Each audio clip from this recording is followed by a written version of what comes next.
Hello sa inyong lahat. Welcome sa ating podcast. Kasama natin si G. David mula sa Turboloop team at magkakaroon tayo ng maikling usapan. Kumusta ka? Hello Shay, hello sa lahat. Salamat sa pag-imbita sa akin sa podcast. Matagal ko nang inaasam ang pagkakataong ito na makausap ka at ang ating mga tagapakinig. Dumako tayo sa unang tanong. Ano ba ang Turboloop at anong problema ang layunin nitong lutasin? Bago natin pag-usapan kung ano ang triple loop, gusto ko munang magpakilala ng bahagya para sa mga taong hindi pa nakakakilala sa akin. Bagaman marami na tayong ginagawang tawag araw-araw na may pamagat na daily global Zoom calls. Si Dave ito, marami ang nakakakilala sa akin bilang global ambassador ng proyekto. Marami ang nakakaalam na isa ako sa core team. At magandang sabihin na si Dave ito, maaari nyo rin akong tawaging CEO. Kung tatalakayin ng triple loop, masasabi kong ito ay isang platform o mas tamang sabihing isang ecosystem. Isang versatile ecosystem. Ano man ang tunay mong kailangan ay maayos na naibibigay sa triple loop pagdating sa crypto, DeFi, mga investment plan at mas tamang sabihing ito ay isang ecosystem na nagpapadali sa buong proseso ng pamumuhunan. Ayos. At isa pang tanong, merong libu-libong proyekto ng DeFi ngayon. Ano ang nagpapabukod tangi sa Turboloop? Marami tayong dahilan para sabihing kakaiba ang triple loop dahil libu-libong proyekto ang nasa merkado ngayon. Kaya ang pagiging desentralisado at sustainable na may tunay na kita ang mga pangunahing susi na nagpapaiba sa proyektong ito sa iba. Wow, okay. Maaari mo bang ipaliwanag ang Turboloop sa simpleng paraan para sa mga hindi pa nakagamit ng DeFi? Okay, wala tayong jargon at walang pagiging komplikado. Sinubukan ng ating team na ilayo kayong lahat sa mga komplikadong istruktura.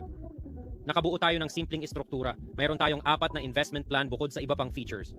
I-connecta lang ang wallet, pumili ng plano, mag-deposit at magsisimula na ang iyong kita. Malaya kang mag-claim, mag-compound o kahit ano pa ang gusto mong gawin. Wow, okay. Paano nakakabuo ng sustainable na kita ang Turboloop sa halip na umasa sa mga bagong deposit? Okay, ito ay isang mahalagang tanong. Mayroon tayong iba't ibang paraan ng pagbuo ng kita at bawat isa ay humahantong sa pagiging nasa LP. PancakeSwap ang Web3 pool ang lugar kung saan mapupunta ang lahat ng deposit. Bukod doon, may TurboBuy system at TurboSwap system na parehong bumubuo ng mga bayarin. Lahat ng bayaring ito ay hindi isang one-way na proseso. May 3 paraan tayo ng pagbuo ng kita. Bawat isa ay bumubuo ng bayarin na gagamitin bilang profit. Ito ang nagagarantiya sa sustainability ng proyekto. Ito ang paraan kung gaano profesional ang Turboloop team sa pagpapatuloy ng trabaho sa mahabang panahon. At bakit Binance Smart Chain ang piniling pundasyon ng protocol? Kaya alam ng lahat na ang BSC chain ay isa sa pinakasikat at pinakamabilis na chain kailanman. At kasabay nito, ayaw nating ang ating mga tao, ang ating mga user, ang ating mga Turbolooper ay dumaan sa mataas na antas at mataas na halaga ng mga bayarin at buwis. Kaya napili ang Binance Smart Chain. Ang lahat ay madaling masusubaybayan sa pamamagitan ng blockchain sa BSC Scan Explorer.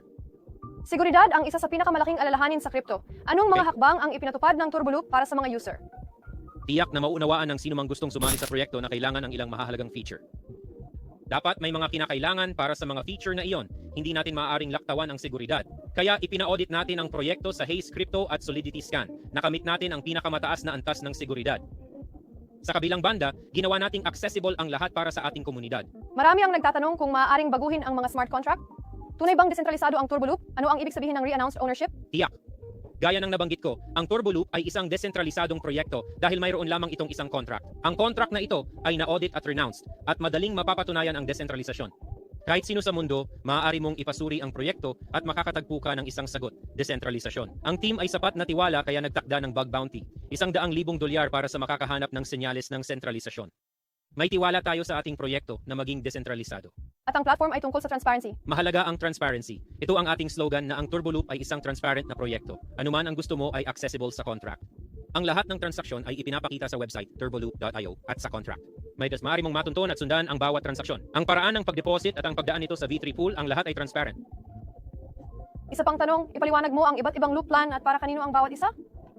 Okay, magandang sabihin niyan. Ang Turboloop ay idinisenyo para sa iba't ibang tao, personalidad at estratehiya. Kaya meron tayong 4 na investment plan. Ang Sprint Loop, 7 araw para sa 3% kita. Ang ikalawang loop ay Accelerator Boost, 2 linggo para sa 10% kita. Kawili-wili ito. Ang ikatlo at ika-4 na loop ay sikat at kahanga-hanga. Na sa isang sustainable na proyekto, madali ang pangmatagalang plano. Ang Power Loop ay 30 araw at may 24% kita. Ang Ultimate Loop ay ang pinakapangmatagalang plano, 2 buwan para sa 54% kita. Kaya bukod sa lahat ng mahuhusay na feature natin, nagdagdag kami ng mga extra na reward na tinatawag na Turbo Token. Sa 30 o 60 araw na plano, makukuha mo ang iyong reward tokens. Parang pagpatay ng 2 ibon sa isang bato. Kasabay nito, makukuha mo ang fixed na kita at ang mga token. Nabanggit mo ang Turbo Token. Ano ito at paano ito sa ecosystem? Sa katunayan, mabuting sabihin na ang Turbo Token ay isang hiwalay, ganap na hiwalay. Bahagi ng proyekto, walang kinalaman sa main contract dahil mahalaga ito. Ito ay isang rewarding token lamang para sa mga Turbolooper na may limitadong supply na 1 milyong Turbo Token. May mga plano kami para sa buyback at pag-burn ng tokens. Sinusuportahan ng team ang proyekto ng maigi. Ang proyekto ay natatangi at ang Turboloop token ay ganap na hiwalay sa kung ano ang mayroon tayo. Okay, at paano gumagana ang daily buyback at burn mechanics? At bakit ito mahalaga para sa mga token holder? Dahil limitado ang supply ng turbo token gaya ng nabanggit ko kanina. Sinabi ko na limitado ang supply at bentahe ito dahil kapag limitado ang isang bagay at may scarcity. Kung gayon ay normal na ang presyo at halaga ng token na iyon ay unti-unting tataas. Kaya sinusuportahan namin ng token. Positibong hakbang ito para sa kita ng mga user. Ngunit sinabi ko sa iyo, ito ay isang rewarding token at mas mabuting ituon mo ang iyong pansin sa dalawang plano na nabanggit ko, ang Power Loop at Ultimate Loop. Maraming proyekto ang may malaking team allocation. Bakit pinili ng Turbo Loop ang isang fair launch model na walang team token? Sa totoo lang, wala kaming team allocation dahil user din kami ng ecosystem na ito. Ang kontrata ay para sa mga user at hindi magbabago. Kaya ako ay user, ikaw ay user. Walang pagkakaiba sa pagitan natin. At ito ang isa pang dahilan kung bakit ito ay isang desentralisadong sistema. Paano nagbibigay ng reward ang referral at leadership program habang sustainable? May referral system kami na may 20 antas. Ginawa namin ito para malaman ng lahat ang proyekto. Hindi kami nakatuon sa volume. Nakatuon kami sa paggawa sa proyektong ito na mas makilala ng mga user. Kaya may 20 antas ng referral at 7 leadership ranks. Sinusuportahan ng team ang komunidad mula sa sariling bulsa. Kaya sinasabi ko na professional at committed ang team na sumusuporta sa proyekto. Pinapahalagahan ko ang aking mga kasamahan. Okay? Ano ang papel ng komunidad sa tagumpay ng Turbo Loop? Okay, sa bawat tawag ko, sinasabi ko na dapat makilala ng lahat ang Turbo Loop. Dapat malaman ng lahat na umiiral ito. Kaya maaari nitong gawing simple at mapahusay ang iyong financial stability. At sa katunayan, sinabi ko sa iyo, ang Turbo Loop ay parang brilyante at gusto naming malaman ng lahat na umiiral ito. Habang mas maraming nakakakilala sa amin, mas maraming stability at sustainability ang naibibigay ng Turbo Loop. Okay. Ano ang maling akala ng mga tao sa Turbo Loop at paano mo ito tutugunan?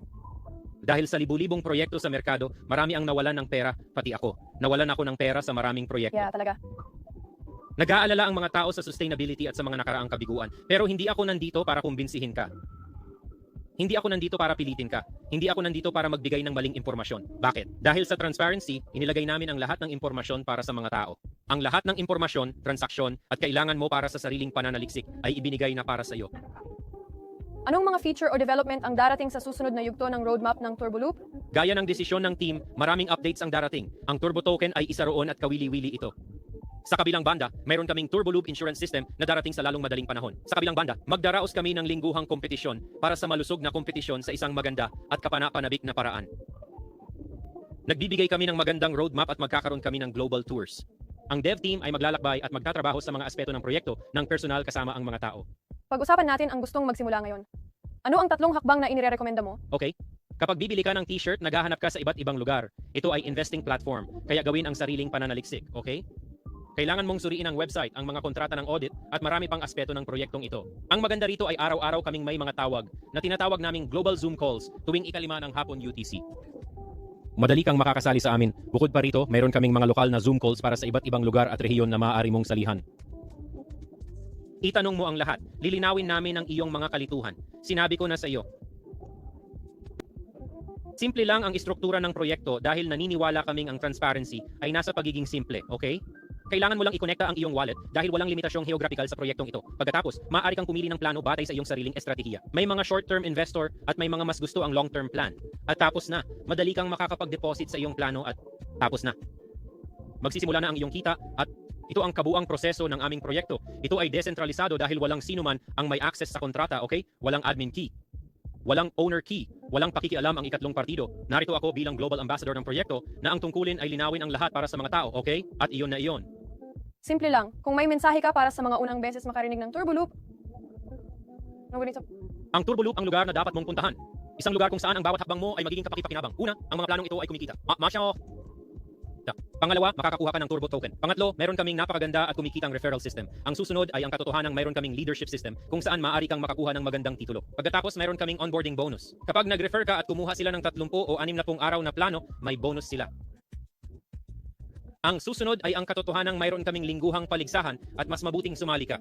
At sa kabuuan, bagong bagay ito na dapat malaman ng marami. Kung pag-uusapan ng horizon sa susunod na 2 o 3 taon, hindi tayo lalayo. Sa pagtatapos ng 2026, may mahigit 5,000 users na tayo. Inaasahan kong lalampas tayo sa 10,000 dahil ang unti-unting paglago ang pinakamahusay. Nagbigay kami ng malusog na kapaligiran para makinabang ang lahat. Okay? Sinusuportahan namin ang proyekto. Bilang ambassador, ako ang tulay sa pagitan ng dev team at ninyo. Masaya akong nandito para sa inyo. Salamat sa oras mo. Nag-enjoy ako. Sana ay mas marami pa tayong podcast. Salamat. Salamat sa imbitasyon. Salamat sa masaya akong nandito. Salamat sa atensyon ninyo. Nandito kami para sa karagdagang paliwanag.